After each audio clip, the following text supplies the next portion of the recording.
Assalamualaikum warahmatullahi wabarakatuh.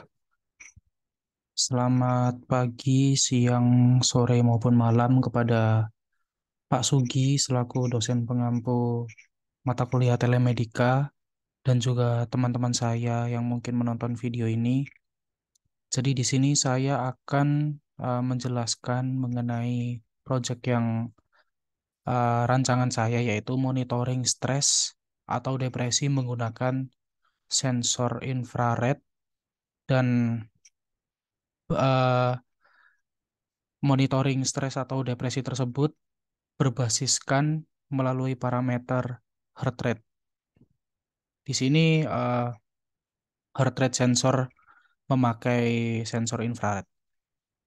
Saya Bagus Haristia Rahmatullah dengan NIM akhir 037 dari angkatan 19. Jadi apa saja yang akan saya bahas pada video kali ini yaitu terdiri dari 4 poin, yakni terdapat latar belakang. Di sini saya akan menjelaskan alasan mengapa saya mengusung topik ini sebagai project yang rancangan project pada UAS Telemedika, lalu alat dan juga bahan yang akan dipakai dalam rancangan project saya, lalu kurang lebih gambaran besar skema atau cara kerja alat dalam menentukan status stres, dan juga terdapat simpulan terakhir. Oh, sebelum membahas ke hal inti, saya akan mendahulukan. Jadi sebenarnya pada era zaman sekarang ini sangat banyak sekali alat-alat atau device yang uh, portable yang memiliki heart rate sensor. Seperti contoh yang ada di pada layar adalah Xiaomi Mi Band 5 dan juga Apple Watch Ultra. Jadi kedua device ini memiliki fitur heart rate sensor dan juga stress monitoring. Stress monitoring tersebut berbasiskan melalui sensor infrared yang dipakai di pergelangan tangan, dan saat menggunakan fitur tersebut akan terdapat jeda waktu beberapa detik dan kemudian akan muncul eh, status apakah kita lagi stres atau tidak. Kurang lebih cara kerjanya seperti itu pada alat-alat wearable seperti sekarang ini. Biasa dipakai sebagai eh, alat penunjang harian seperti jam maupun alat penunjang waktu kita berolahraga, salah satunya. Karena terdapat heart rate monitoring. Oke, latar belakang. eh Sejatinya di Indonesia sendiri, eh, termasuk di mungkin di keseharian saya, di pergaulan saya, banyak sekali mahasiswa-mahasiswa yang mungkin semester akhir juga, karena kebetulan saya juga sekarang menempuh semester akhir, eh, lagi stres-stresnya dalam menjalani kehidupan perkuliahan karena memang terbebani oleh tekanan-tekanan dari akademis maupun tekanan-tekanan dari lingkungan sekitar. Nah, maka dari itu mungkin memang sedikit diperlukan alat yang dapat memonitoring status stres kita agar uh, saat kita saat status stres kita terlampau uh, melebihi dari standar yang telah ditentukan, maka kita dapat dengan tepat dan cermat mengambil tindakan yang mungkin diperlukan untuk mengurangi stres tersebut,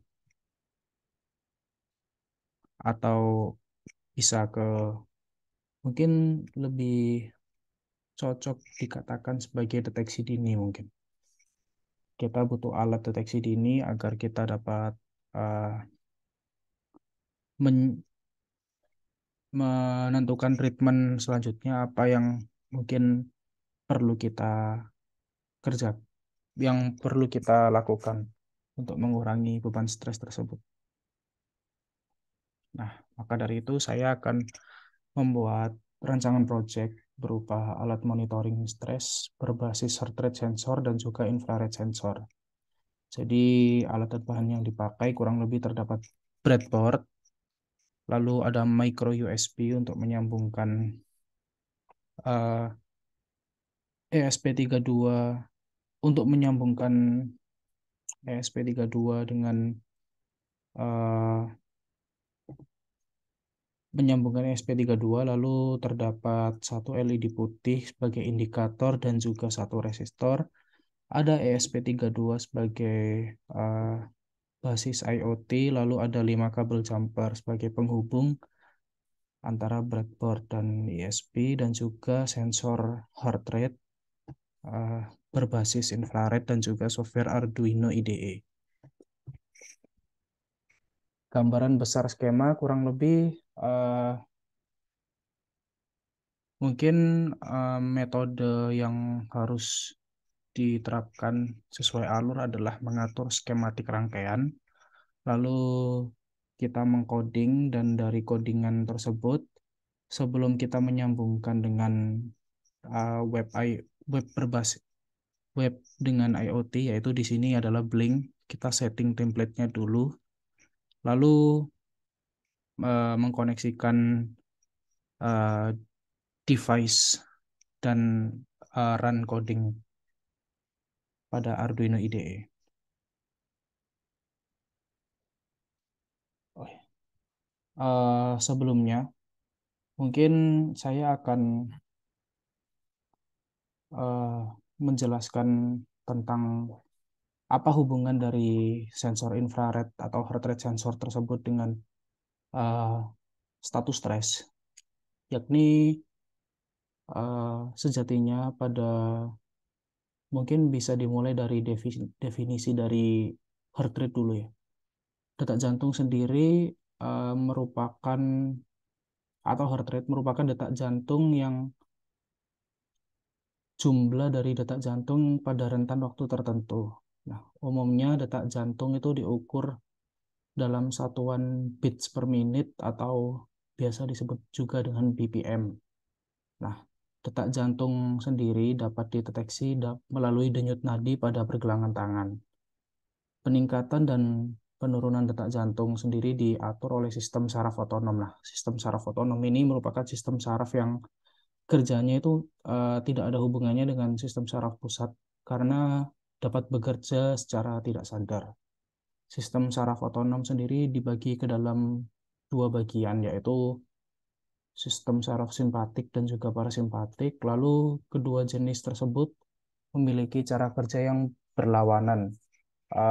Ambil contoh mungkin sebagai respon terhadap kondisi stres, saraf simpatik diaktifkan untuk menaikkan detak jantung. Nah, dengan kata lain, detak jantung sendiri dapat dijadikan sebagai indikator untuk mengidentifikasi stres seseorang. Terdapat penelitian yang pada tahun 2017 yang dilakukan oleh Spiram Rakas, itu klasifikasi stres dapat ditentukan berdasarkan fitur dari domain heart rate statistical, heart rate variability statistical, dan juga heart rate variability frequency. Dan yang keempat adalah galvanic skin response test statistical. Nah, 3 dari 4 komponen tersebut merupakan fitur yang didapat dari analisis detak jantung. Nah, dengan kata lain, hal tersebut menunjukkan bahwa detak jantung sendiri dapat digunakan sebagai indikator penentu status stres dari seseorang. Simpulan. Mungkin simpulannya sama seperti yang telah saya lakukan dengan device atau rancangan yang telah saya uh, buat. Jadi menggunakan infrared sensor, atau lebih dispesifikkan lagi dalam menentukan jumlah heart rate sensor, itu ada kaitannya dengan eh, ada kaitannya dengan status stres seseorang. Dan skema dari rangkaian ini mungkin dapat juga dihubungkan dengan IoT melalui web based Blink itu tadi sebelum dijalankan dan disinkronisasikan dalam Arduino IDE dan dalam bentuk hardware. Eh, Kurang lebih mungkin rancangan project saya seperti itu. Apabila ada kesalahan, mohon dimaklumi dan dimaafkan. Akhir kata, wassalamualaikum warahmatullahi wabarakatuh. Terima kasih kepada Pak Sugi maupun kepada teman-teman yang menyimak video saya.